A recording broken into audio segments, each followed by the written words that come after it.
been too long since I've been sitting at this desk and doing this show. Hello everyone and welcome to Around the Scene, presented to you by Playing with Rockets. Joining me for episode number 31 is my good friend, Mr. Zenlos. How you doing, man? Pretty good, man. Happy to be here. For those of you who may not know him, Zenlos is a teammate and a friend of mine, met through Temple University, representing the collegiate Rocket League scene here on Around the Scene tonight. How you doing? Pretty good, man. Just spent the day grinding for the new season, you know? Oh yeah, well we had that huge update today with all sorts of goodness, including the competitive season. And we'll get into that shortly. But guys, if you didn't know, this is episode number 31 of Around the Scene. We are here every Wednesday for you to get your fix on all things Rocket League. If you like this, be sure to give us a follow or a sub here on Twitch, YouTube, or your podcast service of choice. You can also consider supporting the show by kicking us a buck over on patreon.com/playingwithrockets. If you want to be a part of the show, the only way to do that is to join us here on twitch.tv/playingwithrockets and post questions and topics here in chat. For those of you who have joined us for Patreon so far, we'd like to thank our Patreon producers for the month of December.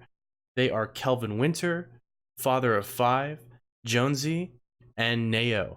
I forgot to change the month that is there, and I almost said November, and that would have been really embarrassing as I was typing up the notes. Last minute, of course, as usual. And two more things before we fully get into it. Again, we are going to be doing our RLCS Emerald Pro Code Wheel giveaway. Of course, with me being away and with Ryan busy with other things, we haven't fully figured out how to do that yet, but that is coming soon. I promise. I know the timeline is getting closer and closer as the event itself comes up where we do the Pick'ems Challenge for RLCS. So again, stay tuned for that. And lastly, last item, I promise. The conclusion of the Takeoff event is this weekend. So if you have not been following along, here at Playing with Rockets, we are doing a $1,000 plus tournament. We have had 4 separate qualifiers, including other teams that have automatically qualified. They're now all going to come together this weekend. They're going to fight it out, and we're going to see who is the best of the best. That action starts this Friday, December 6th. And we'll have group play Friday, group play Saturday, and then there will be the final bracket that wraps it all up on Sunday. So do not miss out. Oh, I think I got everything. Zen, you ready to get in it? I'm ready. Well, our first bit of Rocket League news is, as you mentioned, the major update we just got to the game today. It includes blueprints, the end of the 12th competitive season, a brand new Rocket Pass, and all sorts of goodness. So really quickly, we're going to jump over to RocketLeague.com. Of course, the headliners are all there. You know, Zen, you and I got a chance to hop in the game a little bit earlier today. What did you think of the new system? You a fan? Not a fan? I'm not exactly sure how I feel about the new system yet.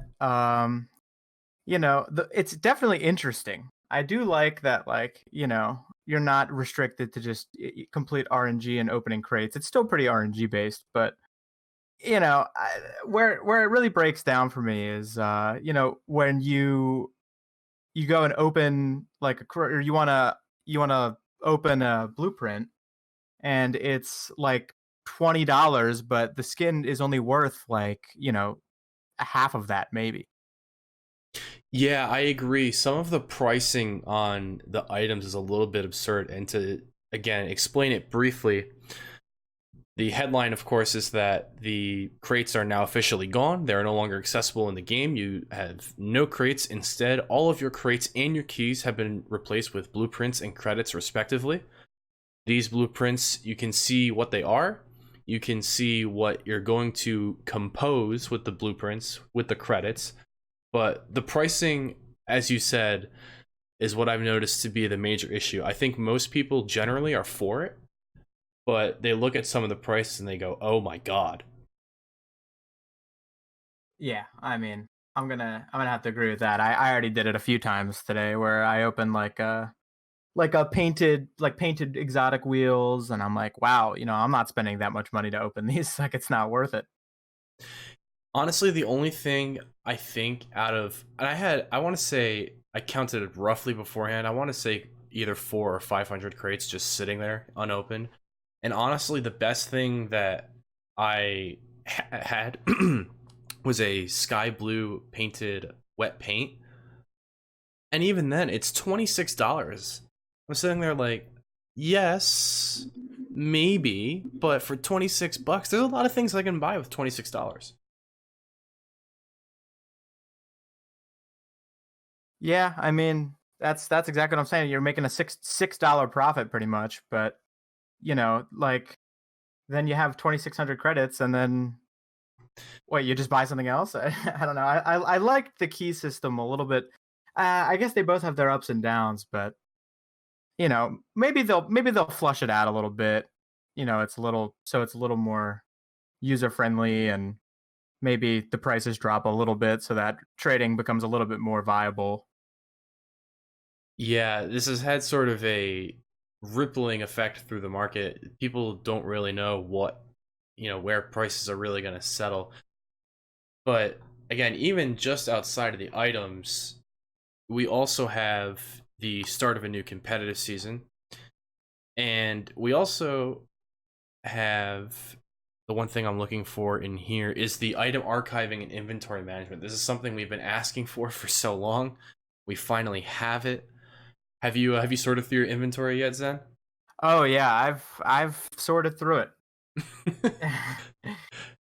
Because the other thing too with all of these blueprints is that so many of them are essentially worthless because again with this new update you have to pay to open it, and even if you want to sell the unopened version, they're not worth, in many cases the cost to open it is worth more than the price of the item previously, so it becomes a losing situation. Yeah, and I mean, I'm assuming the archiving system is kind of like you don't have to look at it, like it just you kind of takes it away from your inventory. Or, Yeah, so there's basically you have an archived items tab, which is then separate from your general inventory. So, you can send an item to the archive tab, and then once it's there, it's just gone. See you later. Well, I shouldn't say that. You can get it, you can go to the tab, but it separates it out. So if you only use maybe, a dozen, 2 dozen items between your right. setups, you can archive literally everything else. Yeah, because I was getting frustrated that when I was going through my inventory today, you can see like all of like the base like decals and stuff, and you can see a lot of things in your inventory that were not really there. They were just it was a given that they were in your inventory before, but so when you would go and customize your car, you could see those items, like the white items, but now you can see them in your inventory like tangibly, and it clogs up your inventory a lot. So the archiving definitely will help with that. Most certainly. And then again, last part of this update is of course the competitive season reset. So there's two things actually that I want to touch on with this. One is the rewards. Now, I'm not sure. I didn't check before the start of the episode, but I've been playing a little bit today. Have you gotten your rewards yet for season 12 or no? I did just when I checked when I got on about like an hour ago, I had got my rewards. Yeah, because there's nothing like a Psionics update. It's never smooth, it's never easy, but I actually like the rewards. I think they look good. Honestly, there are quite a few of the decals that I really like. We were talking about the silver one is very basic, but it's really clean. It's like nice and clean looking. The plat one's really good. I like the diamond one. I like as well, and champ and grand champ are both pretty good as well. Yeah, and the other thing that I feel they did really well with this is that with the decals, not only are they animated and they look good, but they went back to going with the colors for the ranks. Oh my goodness, yes. Yep, I 100% agree. I love that they, that they resort to, using the colored, like, color coding it via rank. And like they haven't done it in quite a little while now. I mean, they've messed it up a few times, like with the goal explosions and stuff. I just think it's so much more satisfying if, again, It is, yeah. most people don't even wear these season rewards. I find oftentimes that pretty much they go unused after about a week or two following the update that they're giving out. But I actually really like these. I think people will use these more often. Yeah, I mean, I agree. I mean, one of our friends was playing solo queue today and saw, the legendary Jacob, the Cobb, using the silver decal.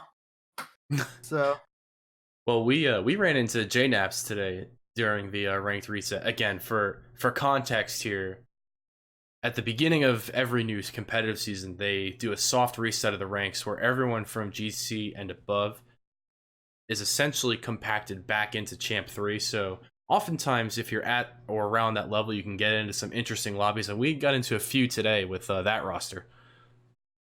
oh yeah, the JNaps and Jalzo combo was certainly interesting. Yeah, not fun. Especially after the weekend that JNaps himself had. Not fun.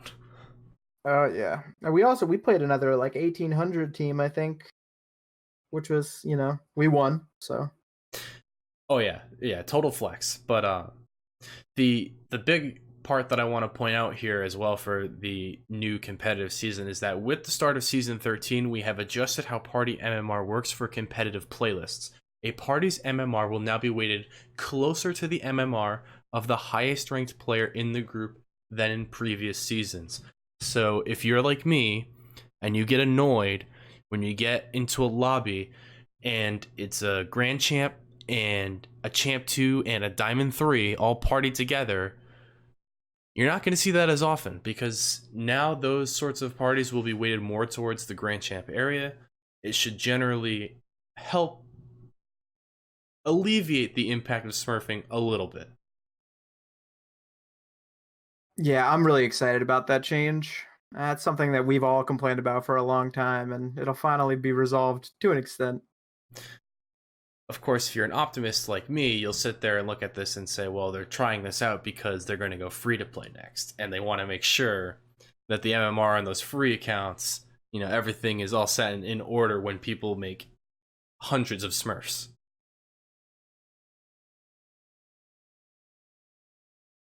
But moving on, is there anything else you want to add on top of the... Oh, wait. Oh, I got to say one thing before we go to the next part because this was funny. Because with Psionics, again, they tend to break something in every single update that they do. I'd completely forgotten about this right until I was about to switch off of it. I am a cheapskate, and I have never owned the DLC package that included the Dominus and the Cristianos, okay? When I started on Xbox, those came free, and I played Octane anyway, so I never bothered with the Dominus. And so I was so excited today. I was so excited to get into the Dominus and try it out. Everyone says, oh, man, the Dominus, oh, the Cristianos, they look so good. And then what happens whenever you equip the Dominus and you didn't have it previously? You go into matchmaking, and it works in free play. You can use the car in free play, but whenever you go into a matchmaking game, it is no longer a Dominus. I was so upset. Oh no. That is truly unfortunate. Again, I think that only happens to people again like me who didn't already previously purchase the DLC, but I think it might be fixed now. I would hope so. Again, we were Yeah. playing right around when the update came out today, around 1:00 Eastern. It may have been fixed in that time, but I just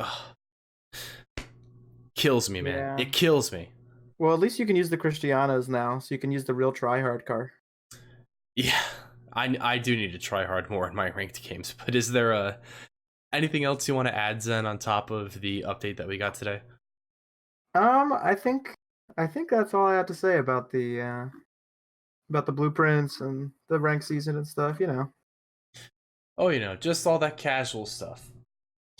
But we will be moving right along then into our next item here. This comes from the man says himself. He has confirmed that coaches will be allowed on stage for the RLCS LAN in Madrid. This is a change that has been coming. It was tested out at DreamHack. Pretty much everyone liked it. We're now getting to see it on the highest stage. Zen, what do you think the impact will be of having coaches on stage for this RLCS? I think that's a huge deal because I mean, Sis said it himself in the video about how you can really gauge like your players' mindsets when you're tuned into them on stage. Um, if they're nervous or they're a little concerned about like how to fix their gameplay going into like a best of series. And I think having the coach there to really like solidify all their ideas and their concerns is really, really good for the scene. Yeah, one of the videos that I caught as well when I was flying back from Phoenix the other day was Verge, who is the coach for Dignitas this season. He's been in the coaching scene for a while, but this season he's coached Dignitas, and he put out a video of the communication that he had with his players during their qualification series for RLCS, and it's amazing to me the impact that someone can have outside of actually being on the pitch, and just in terms of their focus and their mentality. It was incredible to listen to. Yeah, I mean it's a big deal. I mean, a lot of esports now. I mean, you see the coaches like up on stage. I know in like games like League of Legends, the coaches help like pick the team compositions in the first place, but they don't really sit on stage for the games. They are tapped into the players' voice comms, but I think it's a great big deal for the scene in general, particularly in competitive. Yeah, Counter Strike's the same way actually too, where they have coaches going over the buy rounds and economics and strats. I don't think they dial in during the round, but it's it's good for the coaches as well who are trying to make this something they can do full time. I would have to imagine at this point for a lot of the coaches, at least for high level teams, that it's not a full time position. I'm assuming you have to complement it with something else, but it helps add validity to their position. Yeah, I agree. It's almost like they're more of a part of the team now, opposed to just being like, yeah, I'm the coach, whatever. They're just kind of behind the scenes working with the players. But now it's more of like they're actually a member of the team, and the wins that the team gets, the coach gets to bask in that glory as well. Yeah, I'm excited to see how they impact the matches at LAN, because obviously with a tournament that size and of that level, there's going to be nerves. There's going to be a difference with how you play just because of the venue and because of the fans and all of that, the pressure, yada yada. I think I think having the coaches definitely evens that out to an extent. Oh yeah, definitely. And I think as a player as well, it definitely helps you feel a little bit better. It's almost like you have your parents supporting you. Your coach who's in charge of your team is there. Just in case you need someone to talk to, like about like you can talk to your team obviously if you want to switch up strats or you think you have the the Achilles heel for the other team when you want to try to dismantle them. You know what I mean? But when you have the coach there, you can really talk strats and get your coach's perspective on everything, which is huge for a player. Oh, 100%. I totally agree with that. And I actually I don't know if every team in RLCS has a coach. Do you think they all have one? I mean, I think so. I think it has to be close. I'm not sure about some of the teams that are from outside of North America and EU. I don't want to sit here and like list all the names, but I have to imagine most of them have one. Yeah, I'm pretty sure they all have a team or a coach. I'm sorry. Yeah, because if you look at like their rosters on like Liquipedia, for example, you can see that. I mean, their coach for every single team is listed. Hmm. Then I guess we're going to be going to be seeing a lot of them there. Yeah. But anything else you want to add to that? Because this last or this next segment here is going to be definitely the meat and potatoes of our show here. Oh yeah. I'm sorry. Rogue does not have a coach. Yes, but Rogue is not going to land. Yeah, agreed. Kronovi coaches them. As he should. But again, moving on from that news, this is, of course, the big recap of what had happened this past weekend. As I'm sure many of you all know, the promotional playoffs were held this weekend. We'll start in North America, which took place on Saturday.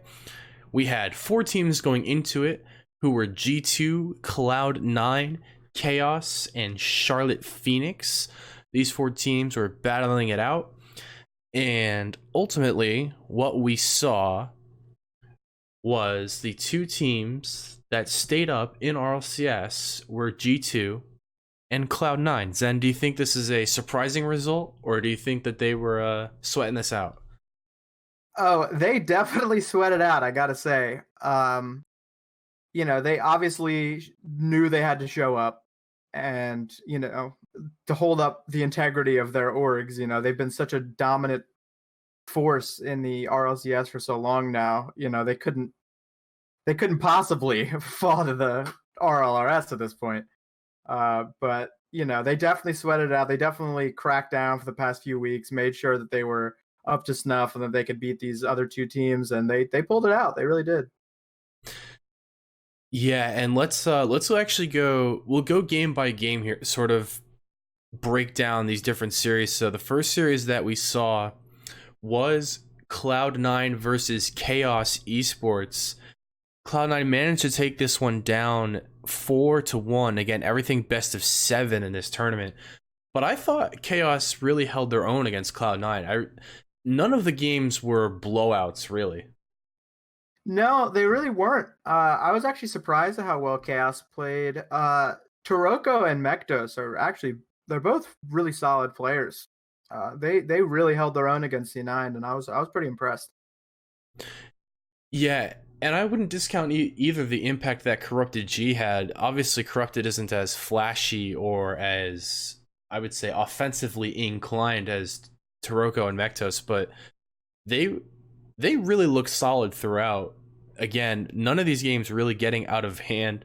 2 overtime games in this series, but I think what we saw was a little bit of a more clinical Cloud9. I think they were much tighter on defense than they have been in the past, and I think their offense was much more controlled. They didn't go very flashy all the time. They weren't trying anything crazy. They were just simply playing to win. Yeah, I definitely agree with that. And you've seen Squishy do some crazy stuff on the stage, and you didn't see it from him this whole game, or this whole day of games, because I think, again, they were really zoned in as a team and not trying to be flashy, not trying to make really, really clean, nice looking plays. They were just focused on winning, and that's it. Oh, absolutely. And again, the one change that I noticed, especially it started in this series and it continued throughout, was Gimmick, who again is a player known for being very flashy, being very mechanically gifted, was very quiet. And the difference in strategy with him was, I noticed they employed him forward, but he was going for every bump that he could find. Oh my goodness, they were matching the physicality from Chaos. Yeah, and I know I've watched some interviews. I think it was one with Jazzo or maybe Torment, where they were talking about how one of the main reasons C9 and G2 didn't do well this season is because they didn't really adapt to the bump meta, which teams like Pittsburgh, the Peeps did really well, and a lot of the teams that just kind of came up through the RLCS and are suddenly at LAN rely heavily on bumps, and that's how they get their wins. And G2 and C9 just really never really adapted that style, and I think that's one of the biggest reasons why they ended up here. But I guess they, had to adapt sooner or later. Well, apparently, and this was again confirmed later by different sources. I'm not sure about Cloud9, but definitely was the case for G2. They boot camped prior to this event, and I have to imagine Cloud9 did the same, where they really grinded it out and they took their, they shoved the whole season behind them and came out swinging. Yeah, I mean, understandable. Like I said before, when you're a big team like that, C9 and G2 are two of the big three, or 2/3 of that, and they had to maintain their composure. They had to show that they still are one of those big teams, even if they end up in the RLCS demotion tournament. They had to come and prove something, and they definitely put in the work, and they did. Yeah, and that again was a statement from Cloud9, but we will then switch over to the second series from this tournament. That was G2 Esports versus Charlotte Phoenix. I think most people predicted Cloud9 was going to do well. I think there were more questions about G2. There were less questions about G2 after the performance that they put in against Charlotte in this series. Again, they took it down 4-1. Outside of losing the first game, they pretty much mopped the floor against Charlotte. Yeah, and they is a term used very lightly because JNaps had 12 goals in that series. In 5 games, 12 goals. And he was every single shot was going in. I mean, it was absolutely incredible to watch. After all this time, he's still cranking them out like he used to. Yeah, it was definitely, I think, the story in North America for this tournament was the rise from the ashes of JNaps, because oh my word, the kid was just absolutely everywhere. I haven't seen JNaps look this good since he was being mentioned as perhaps one of the best players in the world back in 2017. Like, I'm talking about hitting triple touch, off the backboard resets. I'm talking about sniping from ridiculous angles, hitting his passes, hitting his shots. I mean, it was really something to behold. Yeah, and not to say that Chicago and Rizzo didn't play well too, because they definitely did. It was just more of a behind the scenes work that they were putting in, opposed to all you really see is JNaps scored popping up on the screen because it was over and over and over again. But Rizzo and Chicago also had pretty good games as well. Yeah, and it's hard as well when you have a player who's doing so well. It's easy to say, oh well, JNaps carried. Well, he did in a sense because again, JNaps popped off. I'm not going to understate it, but I agree in the sense that in order to have that to happen, you still have to have solid players behind it. You can't actually 1v3.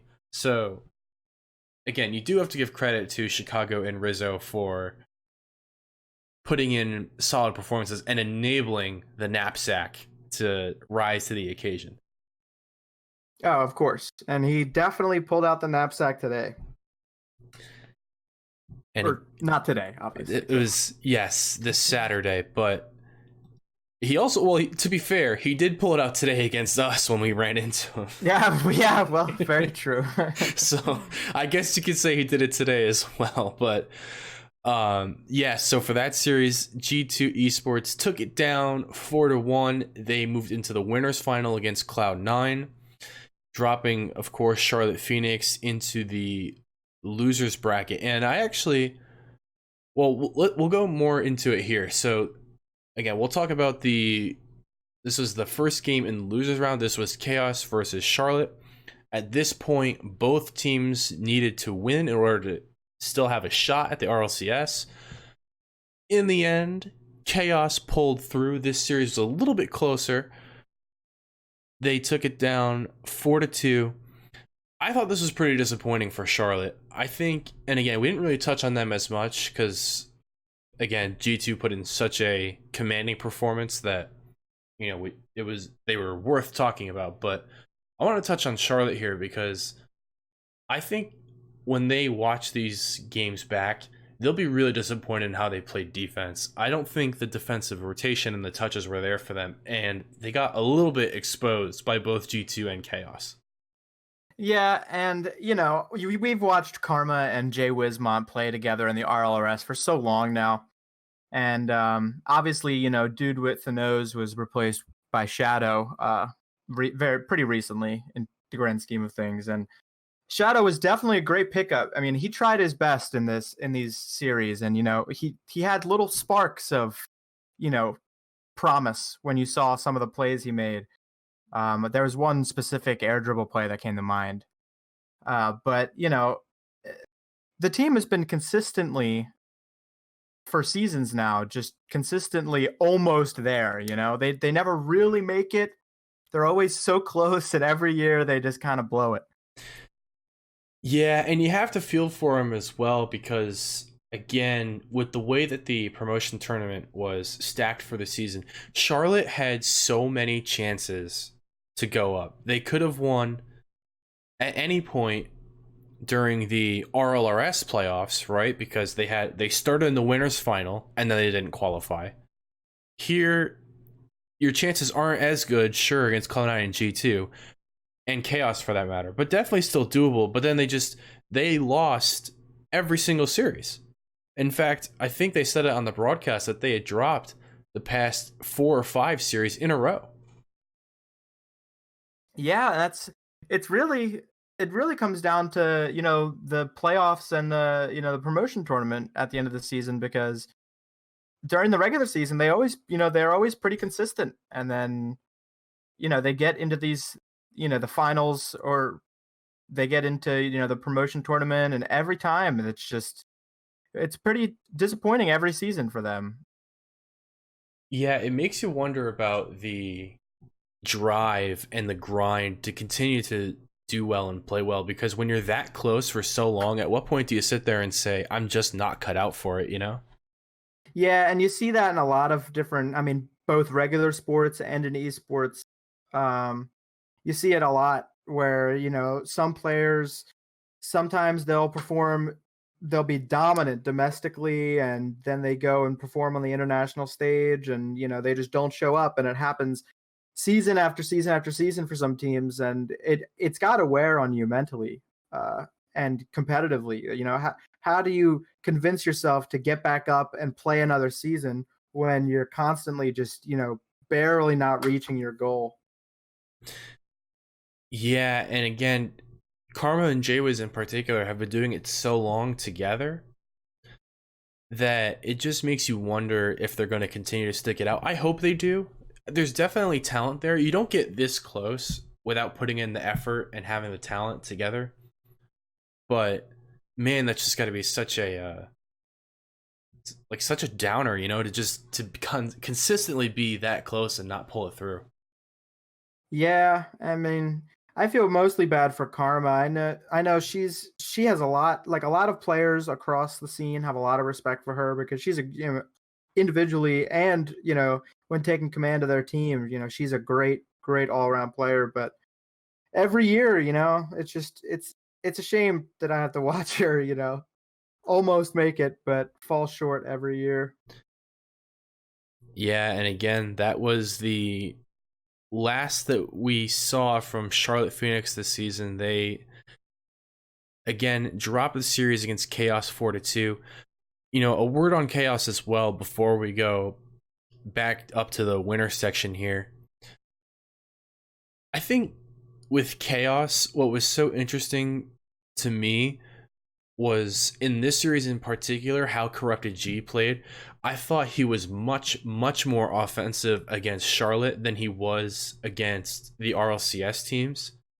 And I wonder if that is something that's communicated, or if that's just something where he either just mentally on his own or through direction by his coaches took more of a back seat. I think against Charlotte, he was much more on the forefront. Yeah, I agree. And you never really know, sometimes it's the coach's decision. Sometimes the player just decides to to individually take the back seat himself because he wants to be that anchor for the team. And I think that's a great choice from any, like, seasoned player that, has a lot of experience in competitive play. Yeah, and I think Corrupt is another one too, where someone who's been in and around the RLCS for so long, got dropped with Evil Geniuses last season, struggling now, get back in it. Like, man, it's just you feel for these guys, and it's just playing the game at that level and putting that amount of time and effort in, because you can check their hours on their profiles and you can see how much time they put in. It's a lot. But then, yeah, just to, end up not making it is rough. Yeah, and Corrupt the G is another player I feel for. Just like you said, he's been in the scene a long time. He's been struggling for a while, and again, he's just like Karma. He's a very respected player, and he's been around for a long time. And a lot of people, that follow the Rocket League scene are familiar with and like Corrupt the G. So I'm sure a lot of people were rooting for Chaos here, but yeah, just another story of them just coming up short. But it was a good run by them. I mean, they put up a fight, definitely. Yeah, and again, they did get past Charlotte here, and so with that, we're gonna jump back up into the winners final here. This was the matchup we all wanted to see. This was Cloud9 and G2. The winner got to stay. The loser had to sweat it out further, but in this one, my oh my, G2 came out swinging. They took down the series 4-2, and again, I have to say, this is a G2 that we have not seen since LAN of last season, where they got to the grand final. This was just something else from them.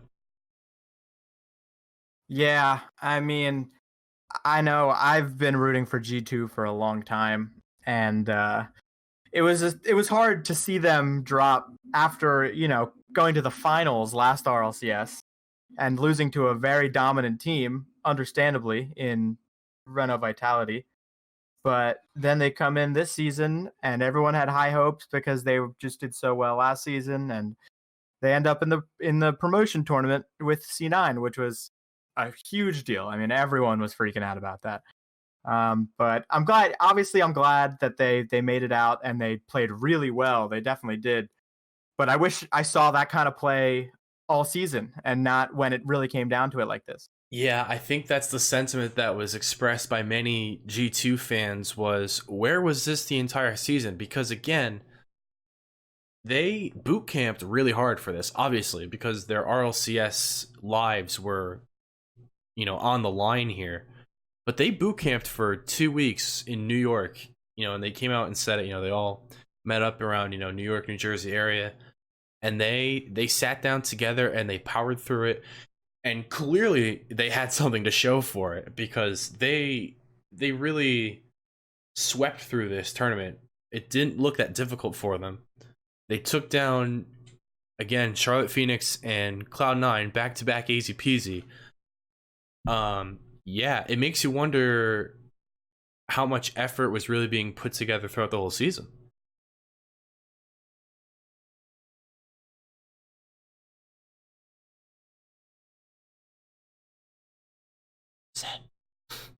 You there for me, bud? Yeah, I'm sorry.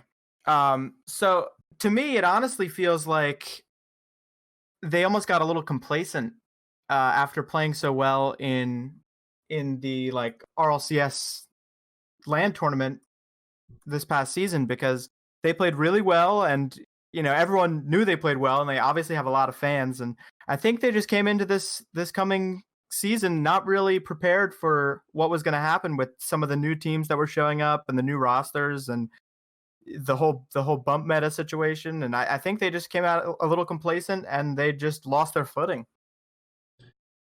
Yeah, you could definitely tell that something was not quite right with them, but again, congratulations to them. They certainly figured it out in this one, and again, they are back in the RLCS for next season. And with that victory over Cloud9, they ended up dropping Cloud9 into the losers final. So Cloud9 got to face Chaos here. And again, this was the last match of the evening, everything on the line. And this one, again, 4-1 to C9, but very, very, very close throughout the entire series. Every single game was a 1-goal game. That is absurd. Yeah, it was quite a nail biter. And honestly, I'm not much of a C9 fan. I respect them as all great players, but I was really rooting for chaos here. I was really hoping that those three could really pull it out and we could have some sort of upset here.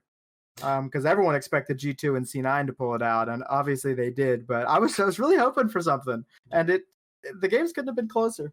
Yeah, hoping for both chaos esports and just generally chaos as well, right? Because even though the result ended up not happening that way, I think the progression of this season, having these high level teams come through and drop all the way to the promotion tournament, it's so absurd. And even having seen it and now we're done with it, and at least for these two clubs, they're looking forward to next season. But just reflecting on it for a moment, it's really absurd that we're even at this point. Yeah, I mean, and again, I think it's definitely all due to the random insurgence of a bunch of new young teams into the RLCS in Pittsburgh Knights, and Space Station kind of came out of nowhere, and it was just, well, E United as well. They kind of came out of nowhere as well, and all these new teams just like really showed up for the first time I think we've ever seen in RLCS, when a bunch of new teams come in and they actually performed. They outperformed 2/3 of the big three. Well, again, those 2/3 of the big three will have another shot at all of those teams. They did manage to stay up. Again, commiserations to Charlotte Phoenix and Chaos. They will both be in the RLRS next season, provided they all stick together. I think they should. But again, quickly before we jump over onto the European side, because I want to talk about that as well. Do you think either G2 or Cloud9 end up making a roster change before next season? Roster changes. I think they definitely will. I think C9 specifically will definitely make a roster change. Those three have been playing together for a long time, and I think they're starting to lose their edge a little bit. They're all great individual players, but I think it's time for them to go their separate ways, or at least one of them. G2 went through this when they got rid of Kronovi, and I think after playing together for so long, and obviously they won a world championship, but I think it's about time that they say goodbye. It feels like a very long time ago that Cloud9 actually won RLCS, doesn't it? It feels like it's a very long time ago. Oh yeah, it feels like it happened ages ago. So yeah, I wonder if they do make any moves. Of course, we will have to wait and see. We are not privy to that yet. And there's still a ton of Rocket League left in this season. Of course, we have Madrid coming up in about a week and a half, so that will be exciting. But only so much can be said about that. We're going to move on here. We're going to go across the pond, and we are going to check out the European results, because on Sunday, after all the North American teams had wrapped it up, we had the EU promotion tournament. And so again, we had Complexity and TSM coming down from the RLCS, and we had Method and Singularity coming up from the RLRS. Ultimately, in the end, the results were as follows. Team Solo Mid managed to retain their spot. They will be in RLCS next season. Complexity did not.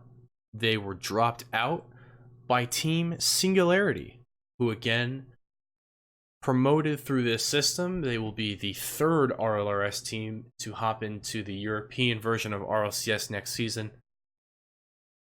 So again, we have a little bit of time. admittedly, I'll say this: I actually didn't get a chance to watch these games. On Saturday, I had the time to watch North American ones, but on Sunday, I had other things going on with family that I couldn't actually watch all of these games. So I'm sorry.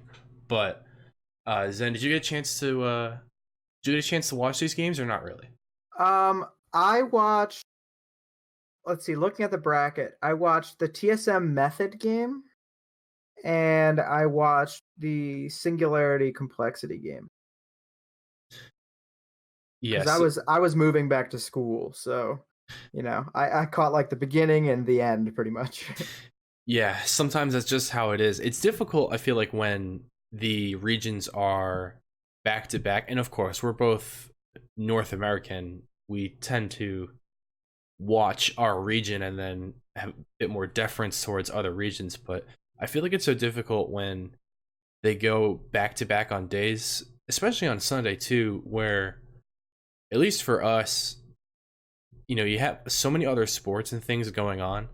It becomes exhausting to watch a full, 6 hours of Rocket League on Saturday and then do it again on Sunday. It's just like, you know? Yeah, and especially with how big football is here in North America, there's so much stuff going on Sundays that if we watch all of European RLCS and we want to catch a football game or two, we're spending our entire day watching either Rocket League or football.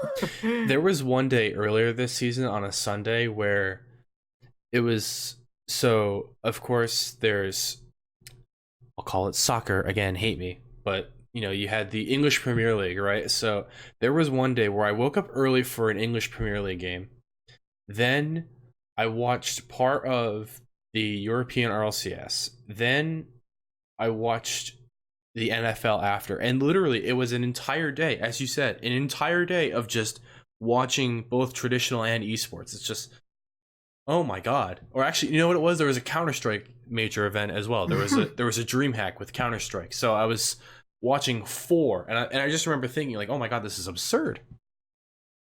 Yeah, I mean, they do stack a lot of stuff on the weekends.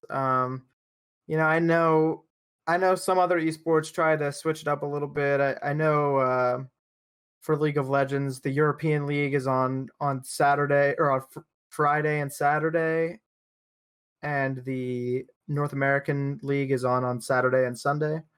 And they generally branch all of their different leagues out across the week. So pretty much every night of the week, if you wanted to watch a League of Legends professional game, you can. But with only two major leagues that people watch and are streamed, the easiest time that makes the most sense for both viewership and for everyone else is doing it on the weekend. And so here we are, spending our entire weekend watching esports and football.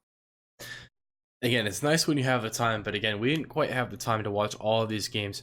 I did see some highlights, however. I was pleasantly happy with TSM. I thought overall they played well. They nearly choked the series away against Method. Yeah, both series were pretty close. I mean, they were both 4-3s. Yeah, well, they went up. They went up 3-1, and then they had three chances to get that last victory, and Method took the first two away from them, and so they went to Game 7. And they pulled it out twice, as you mentioned, first against Method and then against Singularity.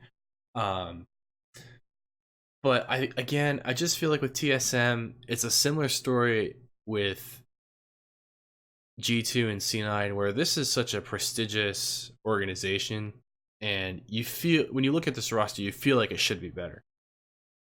Yeah, and a little disclaimer, because I follow a lot of different esports, I do have, favorite esports organizations, and TSM is probably my favorite.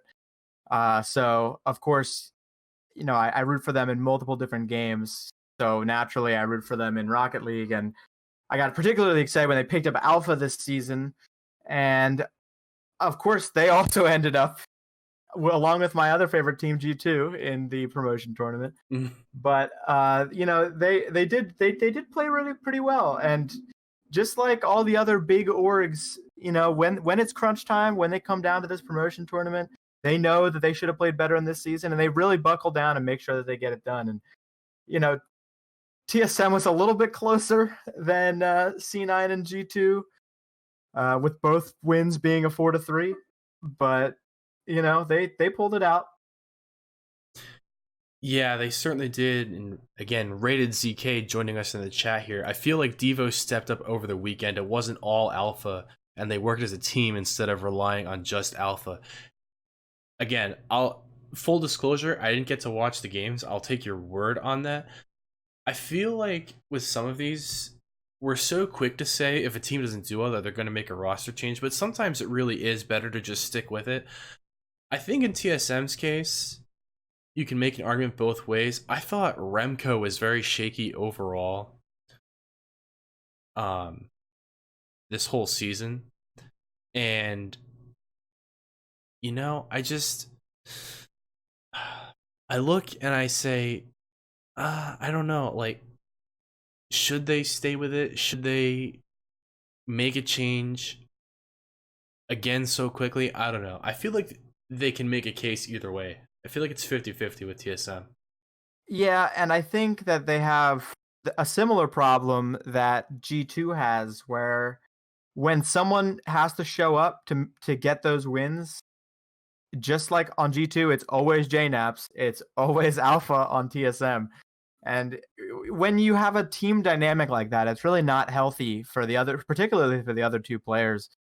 And I think you really gotta switch the roster up and try to find not necessarily other all-stars, but just other players that can play well with your star player.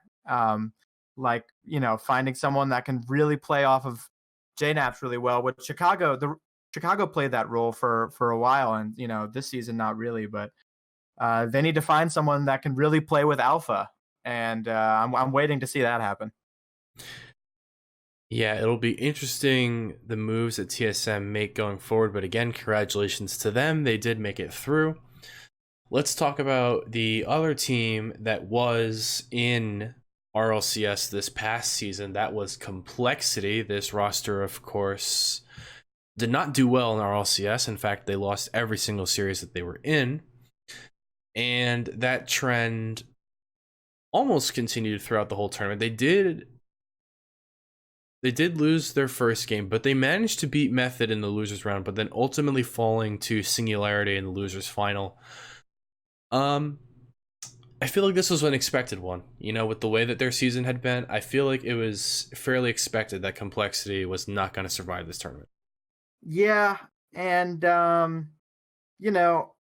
kind of saw it coming as well. And the whole Flakes drama, which we'll get into later, I believe. If we have the time, yes. We are running a little bit short on it, but yes. Yeah, I mean, I saw it coming, but not to discredit Singularity. I think they came out and they really, really played well. And I've seen Godsmilla around recently, and he caught my eye, and he played well. Nolly got, promotion playoff MVP, so obviously he had a great few games from him. So overall, I was pretty impressed with Singularity. I thought they definitely showed up, and they wanted that spot in the RLCS, and they got it. Yeah, I feel like it was interesting with this because I think there was perhaps maybe some bias with Method. I think between the two, I think most people had anticipated it was going to be Method over Singularity. Of course, Method has a fairly what's what I'm looking for? Fairly strong fan support because of Tadpole and the way things went down with Triple Trouble. And then Burrito and Rix both have shown that they are very good players.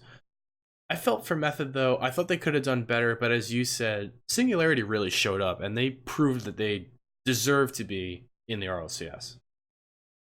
Yeah, and I also wanted to see Method do better. Especially, again, exactly like everyone else, I watched Tadpole on Triple Trouble, and I really like him as a player. And I was really hoping they'd pull it out. And just like, what I said with TSM being an organization, Method is actually was founded as a World of Warcraft guild and expanded from there. And now they have a few other esports teams as well. So it's cool to see esports orgs, spreading out like that. And I know Method was in the RLCS a few seasons ago, but I'm hoping to see them back and working at it, trying to get back up to RLCS in this coming season. Yeah, it's always such a tough result. Again, when you get this close and don't make it, you're, in the winners final, you're one game away against TSM. And admittedly, I really thought they should have done better against Complexity. Again, we'll go into it a little bit further shortly, but this Complexity roster has had a lot of issues. I think I just expected a bit more out of Method against Complexity there instead of only taking one game. Yeah, especially because Complexity didn't particularly show up and look that good. They were obviously struggling, both in game and behind the scenes, and Method just pretty much just handed them the series at that point, and it was a little disappointing to watch, but you know, hopefully they come out stronger next season. Yes, and we've been alluding to it, and I'll sort of fill in the blanks for people who may not have caught on to what we're saying here. So earlier this season, at the beginning of this season, there was a big stir up where it was very heavily rumored that Flakes wanted to kick Greasymeister off the team. There was a bunch of things that were said. Flakes said that then he had been kicked, and then it sort of didn't happen, and they stuck together for RLCS. Obviously, that did not go very well for them. They went 0-7. They dropped into this tournament. But there was an incident during the tournament with Flakes in particular where some people perhaps got on his case, where he actually responded to a tweet. Forget who exactly he responded to, but he actually tweeted out literally in between, the 60 seconds they get in between games and won a series. And then, on top of that, he had switched from using an Octane to using the Merc. Now, this has been pretty heavily debated both on Twitter and on Reddit. Some people care, some people don't. Zen, I'll ask you, what do you think of a player who, and again, I'm gonna conflate the two issues together. So there's the tweeting in the middle of the series, and then there's the using the Merc, which we would say is a non-meta choice. What do you think of those decisions? Well, it was obviously troll. So Yukio tweeted at him during the series and said, "Why Merc?" And Flakes responded mid-series, "Why not, brother man?" So so he was obviously frustrated about something regarding their team, probably about the whole situation with Greasymeister. And I guess he just snapped and was like, "You know what? I'm going with the Merc today, and I'm just gonna tweet mid-series because I don't care." That's what it screams. That's what that says as a professional player. If you're tweeting in the middle of the game, you don't care about your team's success. Yeah, and I think you and I are going to tend to agree on this. I don't really like the look of someone sitting on their phone or alt tabbing or whatever and sitting there checking their Twitter and writing tweets in between games. I feel like that illustrates a lack of focus and a lack of desire. I was surprised, generally speaking, on how debated this was. I thought it was kind of obvious that this was someone who either didn't care or at that point was so fed up that he just didn't want to succeed with his team anymore. That was instantly the way that I saw it, but a lot of people have come out and said that the tweeting is no big deal, and that Flakes always, I guess, tries new cars, and Apparently does it on stream often where he plays non-meta cars, but I don't know. I think the optics are horrible. Yeah, and I feel like you have to know as a player that when you pull a stunt like this, like it's disrespectful to your team, to the fans, to the org. It's just showing them that we're bad. I don't care. I'm gonna do whatever I want because I don't. We're not gonna win anyway. And that's a terrible mindset. And I think I have a feeling that Flakes is gonna almost be on a blacklist for teams at this point. Coaches don't want that kind of player, influencing their team like that. Yeah, again, I was just thinking that, and you kind of put it in perspective for me where, you know, I think once you put something out there publicly, you open yourself up to that sort of criticism. Like, if he really, I don't know Flakes. I don't know what he thinks. I don't know how he really feels. But if you really are at that end of the line where you just don't care, at least just have the decency to not publicly lash out. I'm not saying lash out is probably a bit harsh, but to publicly show that level of dismissiveness towards the game. Yeah, yeah, I agree. I mean, again, it's just kind of a lack of professionalism, really. When you're posting on social media in the middle of a match.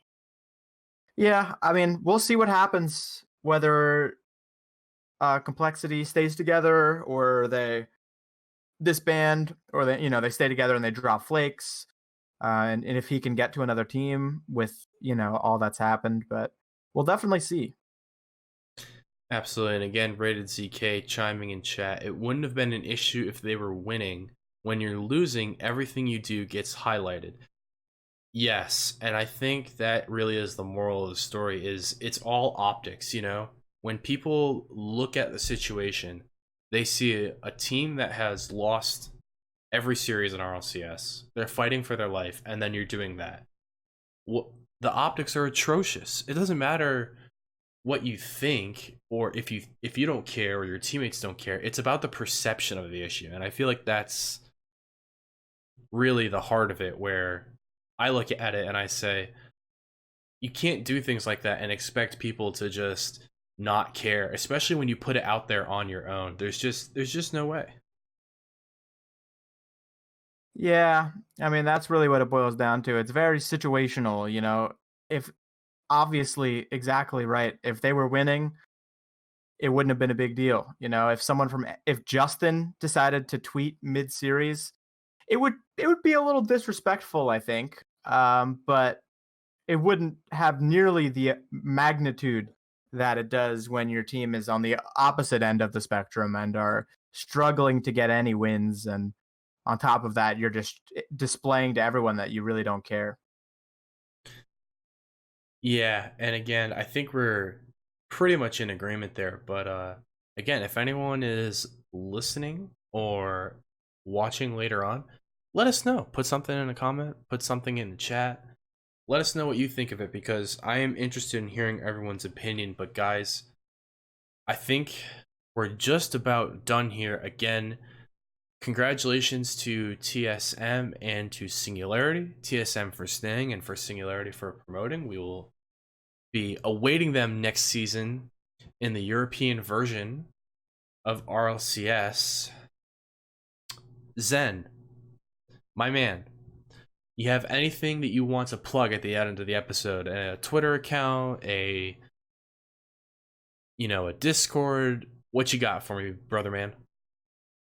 Well, I haven't been streaming recently, but twitch.tv/ZenlosEN. Uh, that's it, I think. Yeah, I like that. It's very straightforward. Find them at one place. But guys, thank you so much for joining us tonight. Once again, be sure to follow us here on Twitch so you can stay up to date as we go live every week. We will be uploading this episode later onto YouTube and Spotify and iTunes and Google Play Music and all of those wonderful places for anyone who was not here.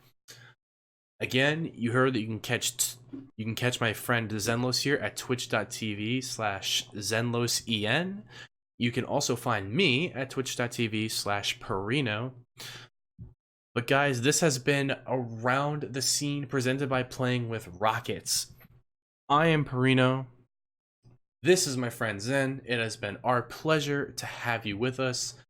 Thank you so much. Enjoy the rest of your evening, and we will catch you next week. Until then, guys.